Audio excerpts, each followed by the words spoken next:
Hello lads and welcome to yet another video. Now let's address the first port of call, the obvious thing. Moved house. It's a flat. It's a bit nice, isn't it? It's not even a flat, it's a house. It's a proper house. I'm on the second story of a house, which is a bit lovely. I'm enjoying it. Brand new beginnings. And talking about new beginnings, the trailer for the new series is out. That was a wonderful segue. I'm proud of myself of that. But before we get onto that, I have an announcement. You remember when I was going to cut this off for charity? That's still happening, I think. Please donate, because please validate me and the charity. It was going to be today, but the hairdresser cancelled on me. So it's going to be next week. But oh well, that doesn't matter, just give me money. That sounds so selfish. But give the charity money so I can have my hair cut short. It's a big event coming up, it'll mean a lot. That's that out of the way, no one really cares about that. You're here for Doctor Who, which I'll now talk about. I'm not here to do a trailer analysis or a trailer breakdown or looking into a frame by frame bloody decryption of each bloody pixel. You know, there's plenty of them already. I'm here to talk about a complaint which I have seen floating about by one or two people on the interwebs about the Series 11 trailer, and funnily enough, no, it's not the fact that the Doctor's a woman, hashtag not my Doctor. That was a joke, that was some sarcasm. I actually love Jodie, she's my queen. But the complaint I've been seeing floating about is that it doesn't show enough, it doesn't give us anything, it doesn't feed us with like excitement or hype. It just gives us a little suckle from the breast of Doctor Who, and it leaves us wanting more. What's the point of that? Well, let me tell you in the most basic bloody explanation I must have done on this channel. The first complaint that I saw was around the teaser, and that was the thing which aired during the World Cup and showed the Doctor use like sort of time powers to switch a empty pizza box for a full pizza box, or a newspaper for a beano, you know, and that was all fun. Nobody said anything, it was just a voiceover, and it wasn't even a voiceover, it was just Jodie stepping forward, smiling, that's it. People didn't like that, or some people didn't like that, because it didn't show enough. Now, I think the most basic explanation for this is a teaser. It was a teaser trailer. The bloody name is in the title of it. It teases. It's not going to give us everything. It's not going to give, like, hype. It's not the supreme hype material. If anything, it's teasing us for the trailer. Hence, a teaser trailer. It's to get people talking. It's to make its presence known. It's the very beginning of the marketing strategy, and if you expect everything to be spilled, if you expect the beans to be spilled on that occasion for that one teaser, then you are a fool. A damn fool. And that's sort of often enough, but then the actual trailer came along at San Diego Comic-Con, and that was the big one. This wasn't a teaser for a teaser or a trailer for an upcoming new marketing thing. This was supposedly the trailer for the series. It's not going to be our final trailer, because we're still months from it, and we're not going to get a final trailer this early. But it was our first proper look at Series 11. And some people, a very small minority of people, don't like it because it doesn't show enough.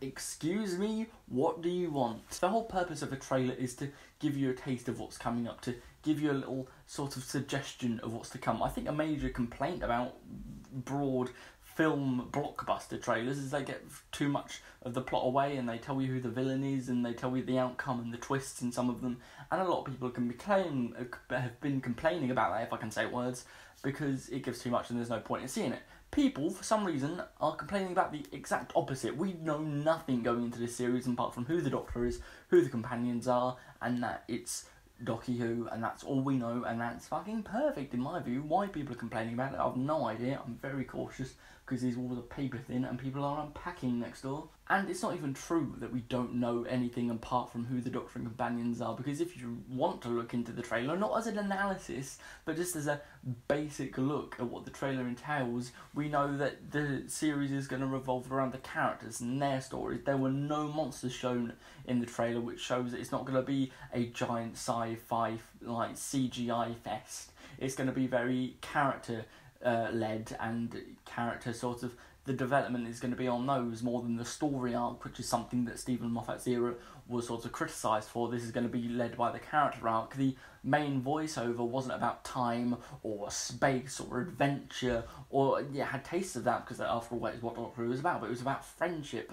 It had the 13th Doctor asking, will you be my friend? So we know that friendship is going to be a main theme for the series, leading into the character driven stories, and we know what the series is going to be like. We know enough to be excited for it, which I absolutely am. You are a fool if you're not. There are trailers to come, I think that's important to remember, where probably we will see some monsters or some more CGI or things like that, and if that's what you want, then you're just going to have to wait till then. But I think complaining about not getting anything is silly. I mean, do you remember Series 10 when the grand finale twists were revealed in the trailers, that we would get Mondasian Cybermen and John Sims Master coming back? When that episode actually here and the twists were revealed, they didn't have as much of a hit to the audience than they should have done, because we knew it was coming, and it wasn't even leaked. That was given out by the BBC somehow in fear that it would link, which is very, very counterproductive, if you ask me. But Chibnall is not standing down. He's not weak. He's not giving anything away. Anything could happen. Any monster could return, apart from the Daleks. Very happy about that news. Any villain, I doubt we're going to get a classic villain return, but who knows, because we don't know, because filming has been kept so tightly under wraps, and these trailers are the first sorts of thing we're going to get given from what's been going on and what's going to happen, which is good, which is how it should be. That is how you get the hype up. That's how you get people talking and discussing what's it going to include, because people might talk about John Sims Master coming back, but they're not going to speculate, and if they don't speculate, then they've sort of got less reason to tune in to find out, because if you already know, then you don't need to find out, so you don't need to tune in.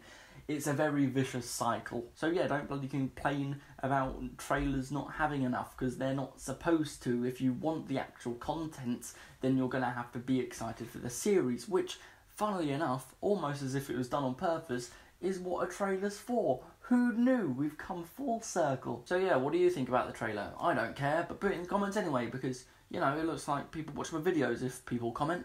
Yeah, that's it. That's the end. Sorry, it was a bit rushed this time, because I'm still packing. What you can't see, literally everything else you can't see in this frame, is an absolute sty.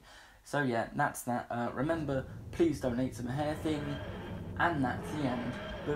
But goodbye. What an absolute gobshite ending.